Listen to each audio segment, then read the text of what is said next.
Thank you very much, Mr. President. I thank Administrator Akim Steiner for his statement and for his leadership of UNDP. I'm heartened to listen to his remarks and to his priorities and strategies. The global outbreak of COVID-19 triggered a health crisis, which has quickly transformed into an economic, social, and humanitarian crisis with long-term effects on developmental priorities and prospects.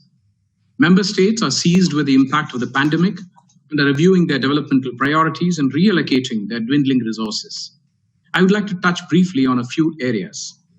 At the outset, we need to reprioritize the UNDP priorities as per the partner countries' new development priorities to, at the very least, mitigate the consequences of this COVID crisis. This is already being done. While Agenda 2030 remains the goal, it is possible that the short-term priorities and maybe even some medium-term priorities may be slightly different, though not necessarily contradictory.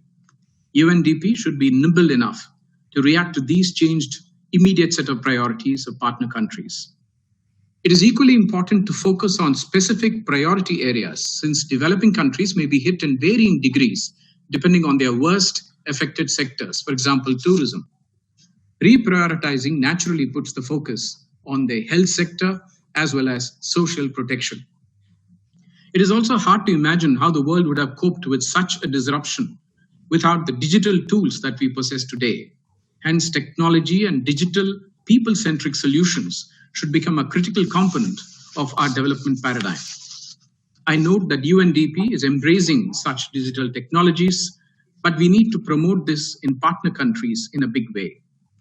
Prioritizing the needs of the poor and the vulnerable will have to receive the highest priority with respect to digital initiatives. In recent years, India has undertaken transformative development and people-friendly programs fully integrated through digital technology.